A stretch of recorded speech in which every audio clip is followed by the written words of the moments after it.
Hello guys, welcome to my YouTube channel Mad Chemist. Today let us study about synthetic polymers. So what are these synthetic polymers? These synthetic polymers are human-made polymers. They can be classified into four main categories. Those are thermoplastics, thermosets, elastomers and synthetic fibers. The various main chains and side chains are used to make different synthetic organic polymers. The backbone of common synthetic polymer are made of carbon-carbon bonds, whereas heterochain polymers have other elements inserted along the backbone. That is, in their backbones, they have got heteroatoms like oxygen, sulfur, or nitrogen inserted. Some familiar household synthetic polymers include nylons in textile and fabrics, Teflon in non-stick pans, polyvinyl chloride that is PVC in pipes. The common PET bottle that is water bottles are made of a synthetic polymer polyethylene terephthalate. The plastic kits and covers are mostly made of synthetic polymers like polythene and tires are manufactured from Buna rubbers. Due to environmental issues created by these synthetic polymers, which are often non-biodegradable and synthesized from petroleum, alternatives like bioplastics are also being considered. These bioplastics are often more expensive than synthetic polymers. Let us now see what polymers are. Polymers are high molecular weight compounds whose structure are composed of large number of simple repeating units.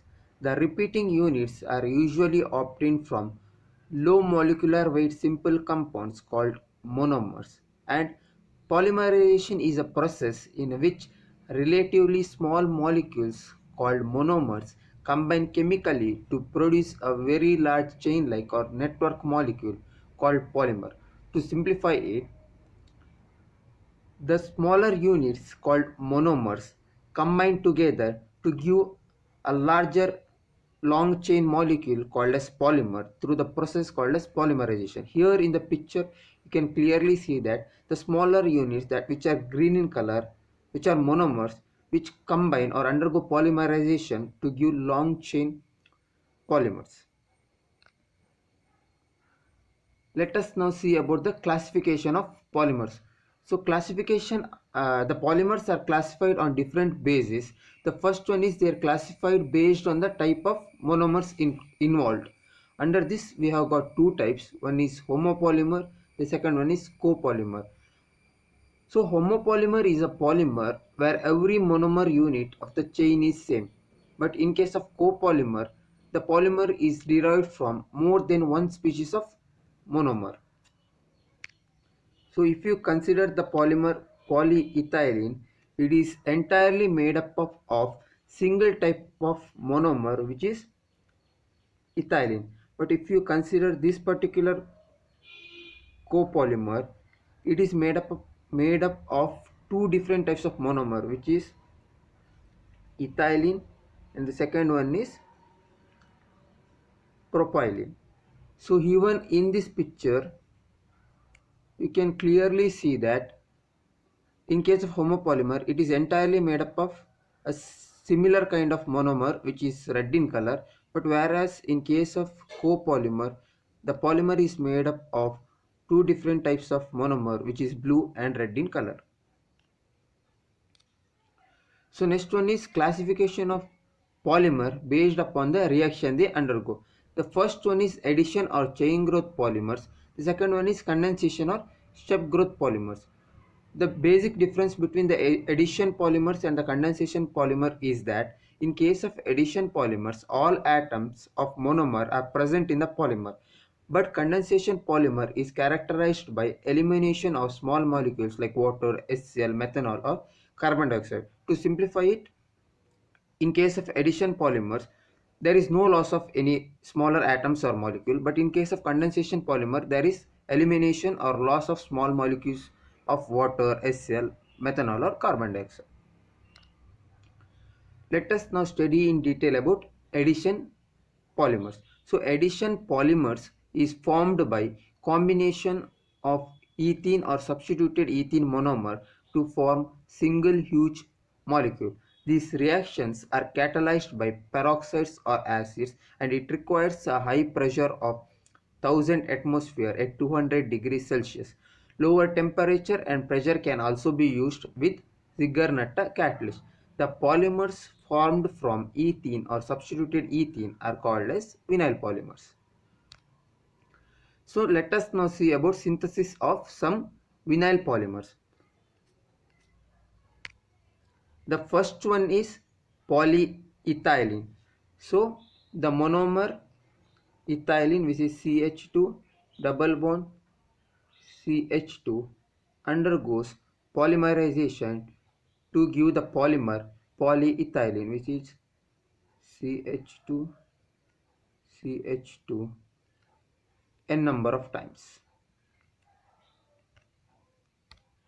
So next one is polypropylene. Both in case of ethylene as well as polypropylene, the double bond plays a major role in polymerization. This particular double bond plays a major role in polymerization. So propylene is CH3 CH double bond CH2, which undergoes polymerization to give polypropylene, which is CH CH3 CH2 n number of times. So polypropylene is mainly made used in housewares, medical equipments, toys and tubes and pipes. Next one is PVC, that is polyvinyl chloride. It is made from the monomer vinyl chloride, where vinyl chloride undergoes polymerization to give polyvinyl chloride. Even here the double bond plays a major role in polymerization. So polyvinyl chloride is mainly used in case of imitation leathers and floor coverings. So the next one is Orlon. Orlon is made from the polymerization of the monomer vinyl cyanide. Even here the double bond plays a major role in polymerization. So Orlon is made use as synthetic textile fiber in clothing and carpenting. Next one is Teflon. So the monomer tetrafluoroethylene undergoes polymerization to give Teflon. The basic difference between ethylene and tetrafluoroethylene is that ethylene is CH2 double bond CH2, whereas tetrafluoroethylene is CF2 double bond CF2. That is, the 4 hydrogen atoms of ethylene are replaced by 4 fluorine atoms. Teflon is used for giving a non-stick coatings to pans and utensils. Let us now see in detail about the mechanism of addition polymerization. Addition polymerization can take place by 3 possible mechanisms, that is free radical polymerization or cationic polymerization or anionic polymerization, based on the reagent that we make use of. So each mechanism has 3 phases. The first one is initiation, second one is propagation, and third one is a termination. In initiation, the polymer chain growth starts, whereas in propagation, there is a continuation of the polymer chain growth, whereas in case of termination, the polymer chain growth stops.